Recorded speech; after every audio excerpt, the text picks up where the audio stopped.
I hear people say, like oftentimes they'll say, Eagle Lake had its glory days.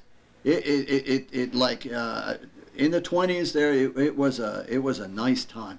Well, it was not so much a nice time. It was a rough time.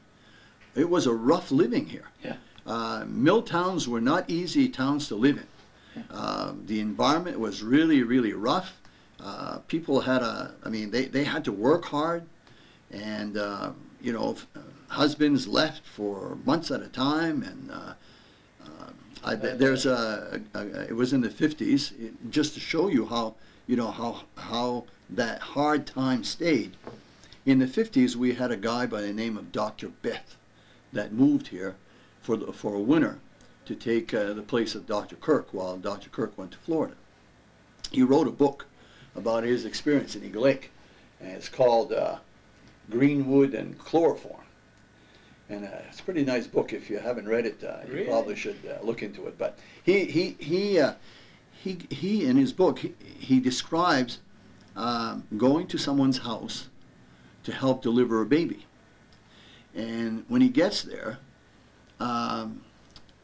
he describes the house and the furnishings and stuff, and he ends up saying that they delivered the baby on newspapers.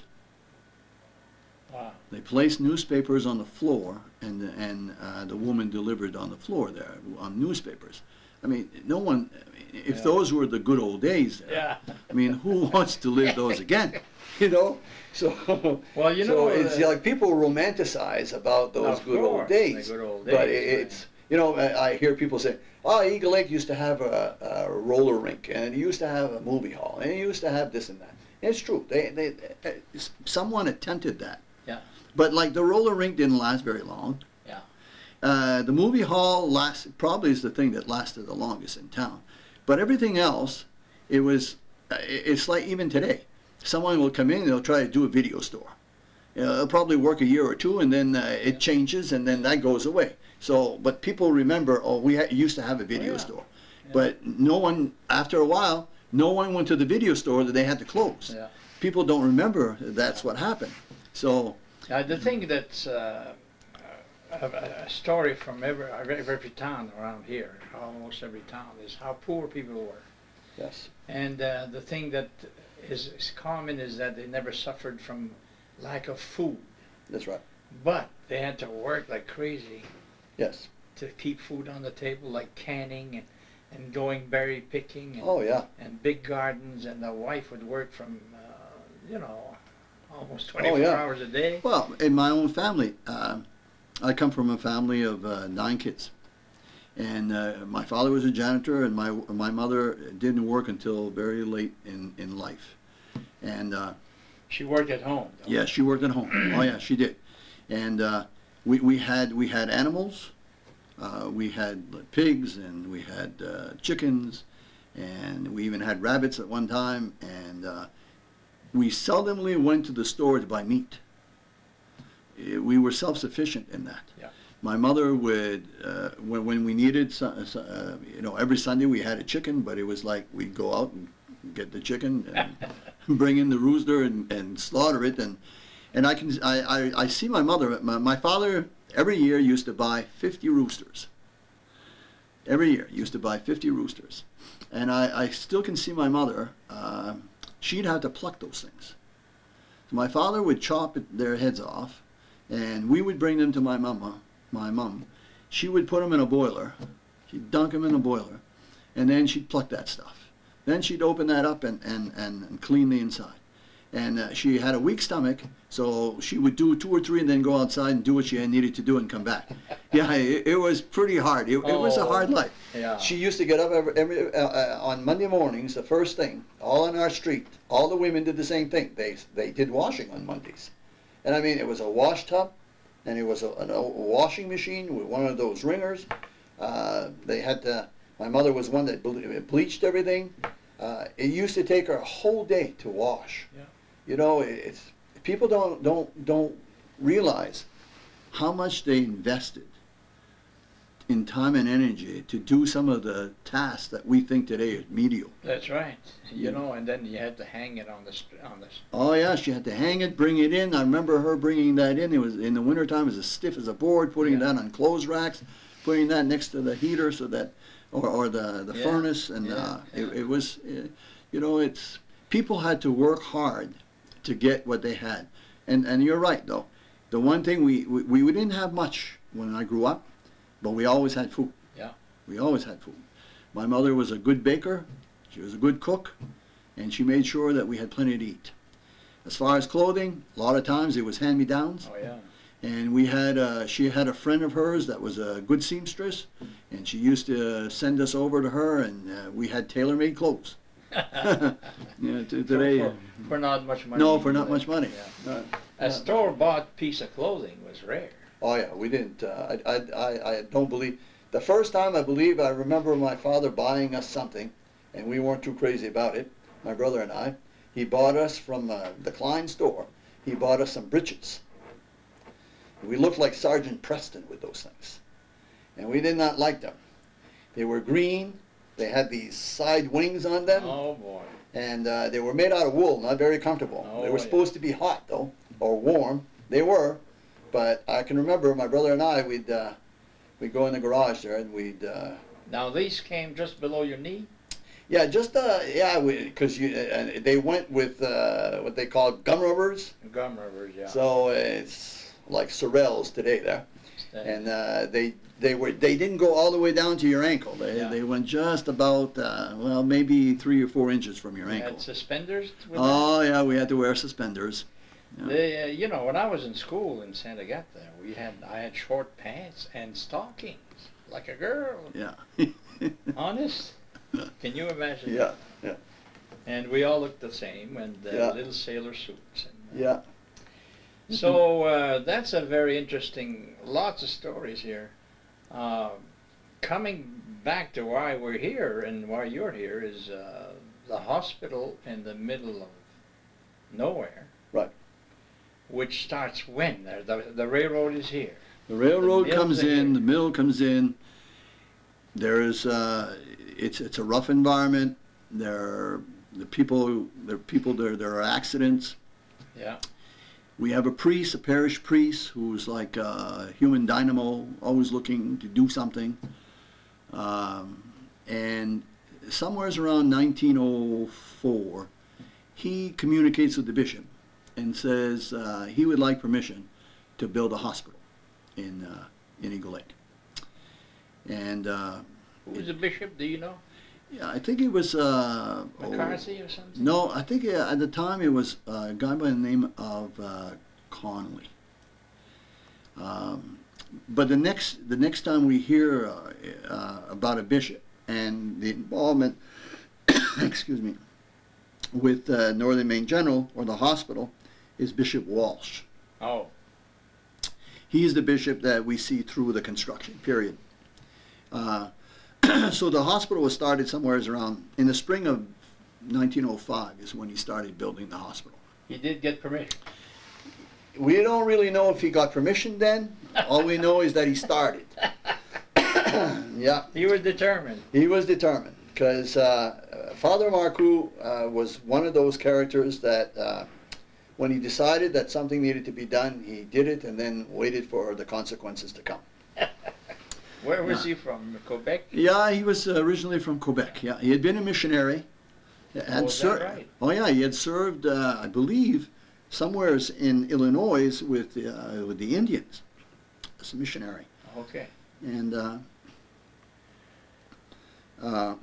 eventually got moved here. And So at that time, excuse me. he has a church, a little church, or is it? At that time, the church is in Wallgrass. Oh. Church is in Wallgrass. Because he was first stationed in Wallgrass.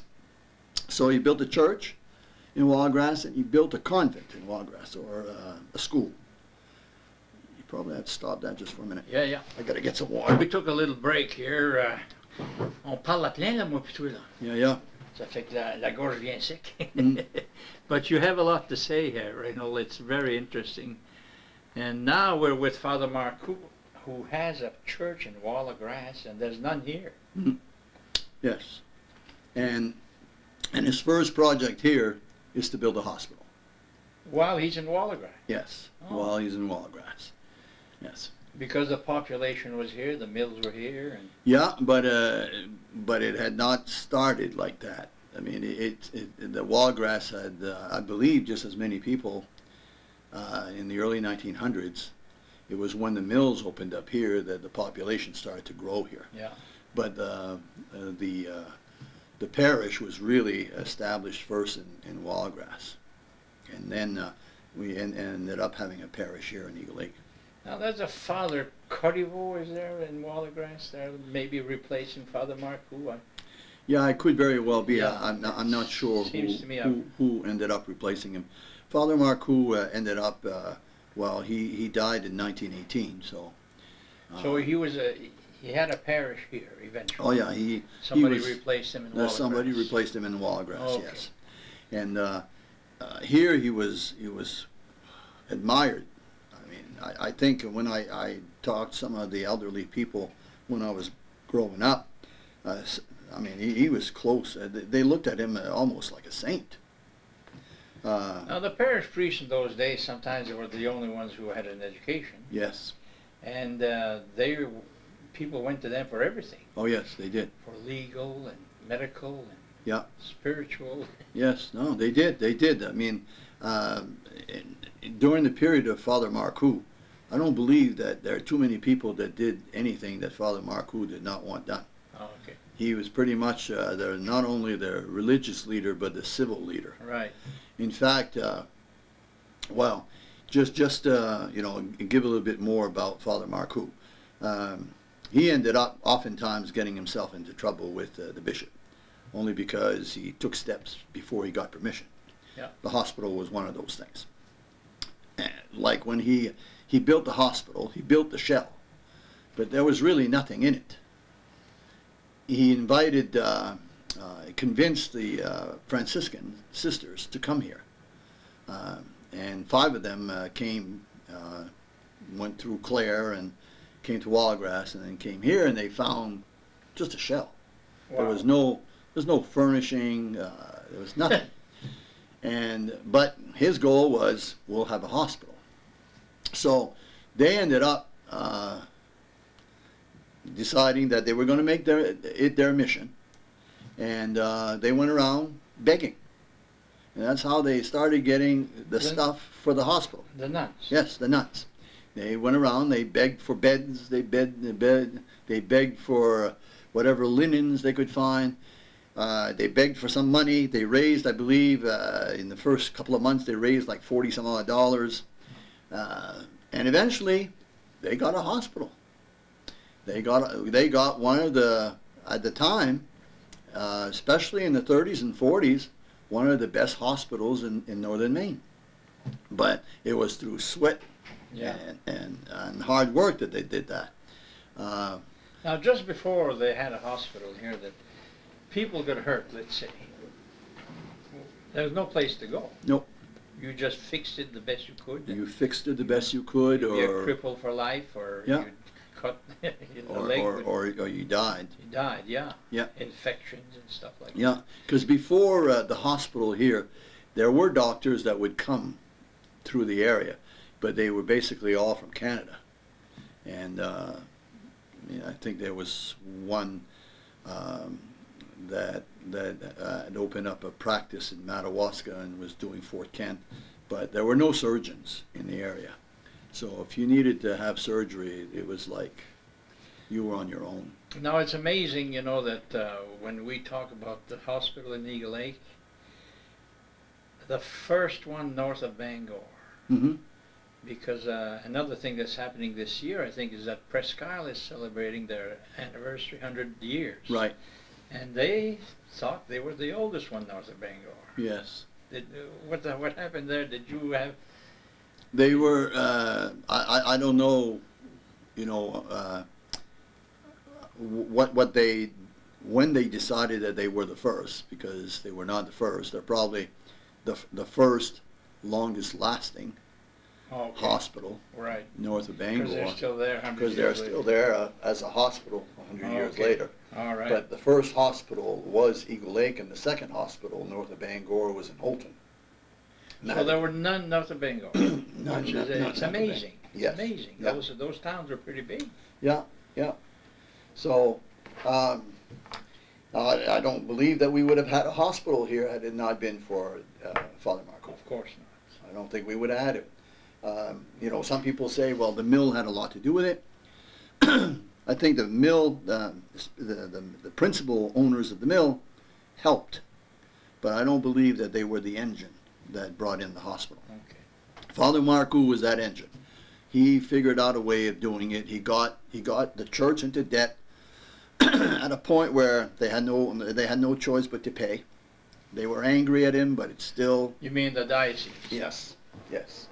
They ended up finding out that there was a $10,000 mortgage and no way to pay it, so they ended up having to fork some money and tell Father Marcoux no more.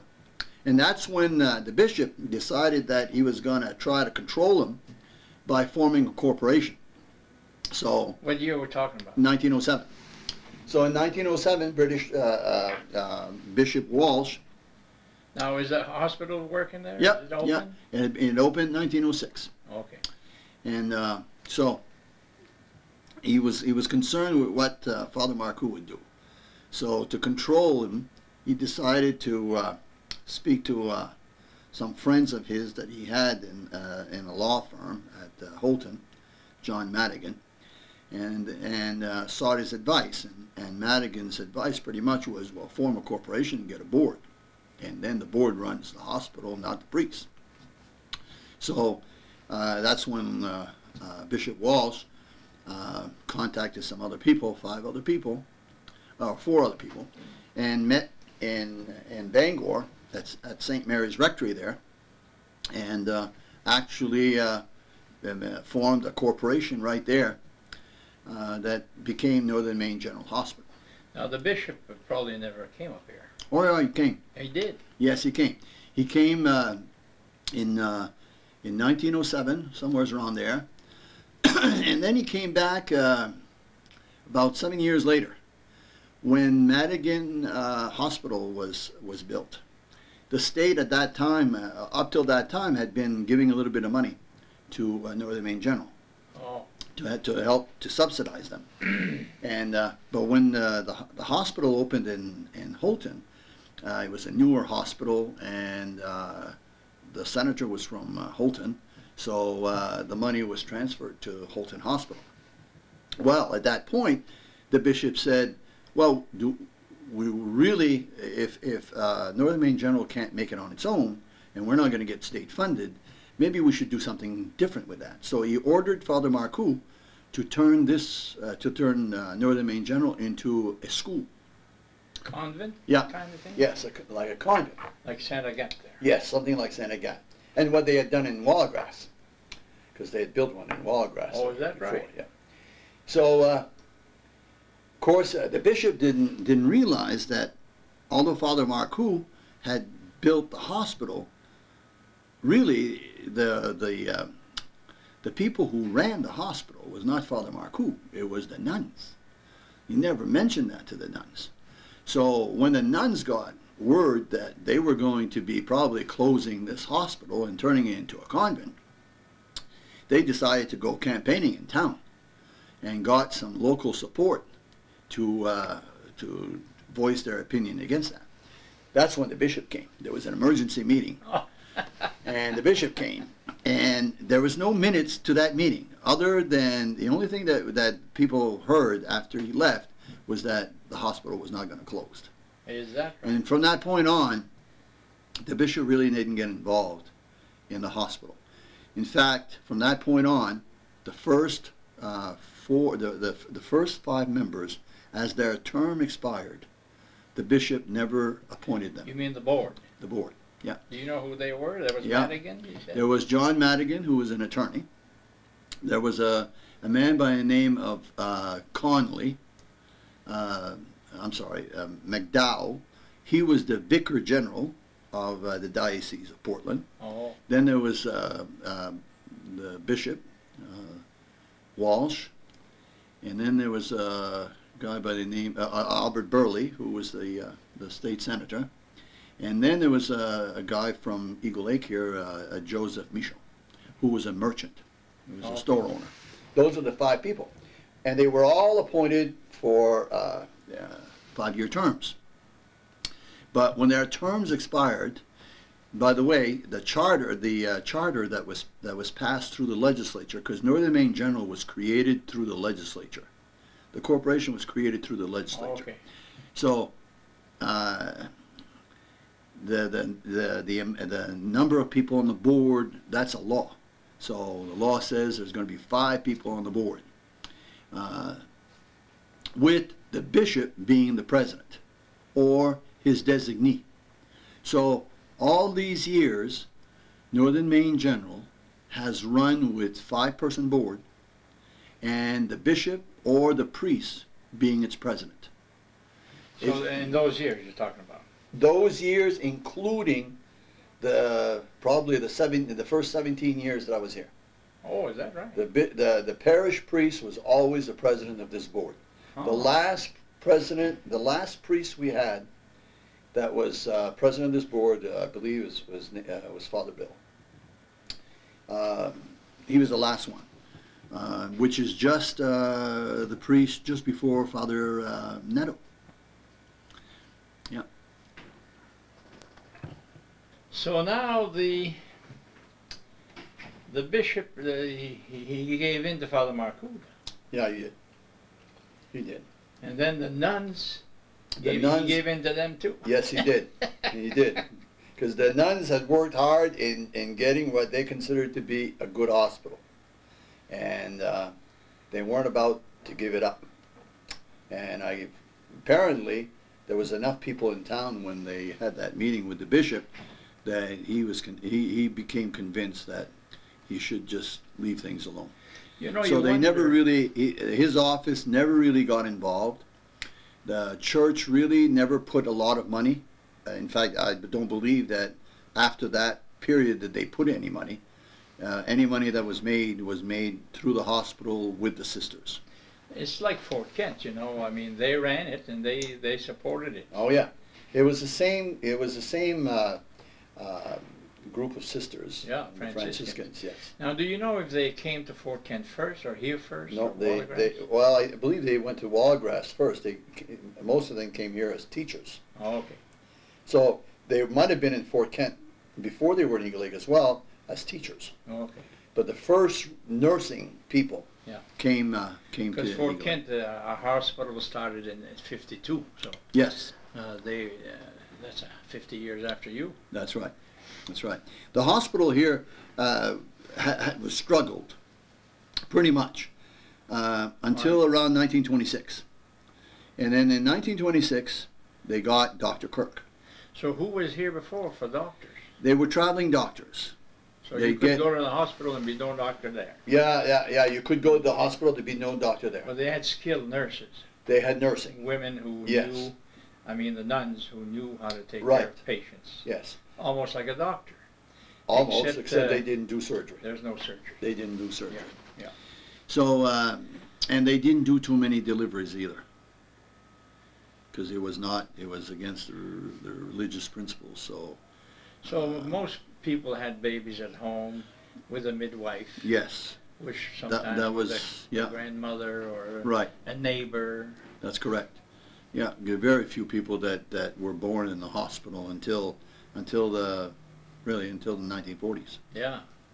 Because, well, you had one right here, so maybe people in Eagle Lake used it sooner. But most people, like my brothers who were born in the mid-40s in Santa Agatha, it was all at born. home. Yeah. The doctor would come to the house. That's right. And that was a lot. I mean, here to Twin Town, even if we had a doctor, the doctor would normally come to the house. Yeah. And do the delivery there. If there was no complications, that was the end of it. Yeah.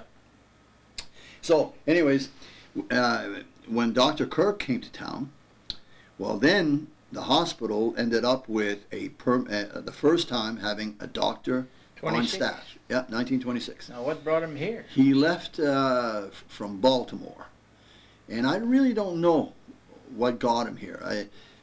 I heard stories that his dad was also a surgeon, and I'd heard that he had come up here to practice a little, and then went back and tried to convince his son that this might be a good place for him. So I don't know what is fact there and what isn't, but I know that he came here in 1926, and he stayed here as a doctor until he died in 1977.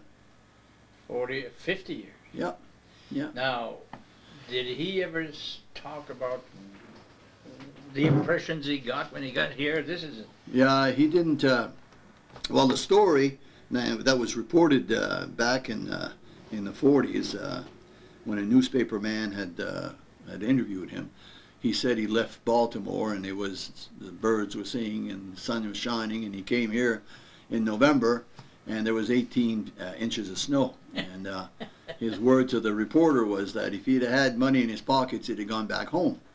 So it was probably to our betterment that he was broke and couldn't go back home, because Dr. Kirk, for his time, was an excellent surgeon. He was well known not only in this area, but he was well known throughout the medical field. And it's reported that he began certain types of surgical procedures that other doctors in other areas used. He didn't like to be credited for some of those things, from what I'm told, but he did some surgeries. well, you think of him. Whenever we have a war, doctors, get to be better because Yes. they see so many wounds and all kinds of. They have to invent ways of. Well, here he saw all kinds of wounds. And he did that here too. Oh yeah, he saw bad cuts, broken backs, broken hips. I mean, here, if you got hurt, it was severe. Yeah. Because if you were working in the woods and you were on the drive and you got caught between the logs, it was not just an ingrown toenail that you had a problem with there. And you cut your foot with an axe. And That's right. So there were some severe wounds that. tree fell on you. And, That's right.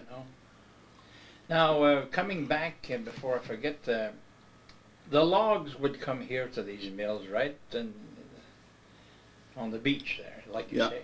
So the lake was kind of full of logs. I mean, in this area? They would. Basically, what we normally see when we go down to the lake, at the beach area. Yeah. That whole cove would have been full of logs. Yeah, all the way up towards Nadeau Thoroughfare, because it came down both Nadeau Thoroughfare and Square Lake Thoroughfare. They would link those up with booms.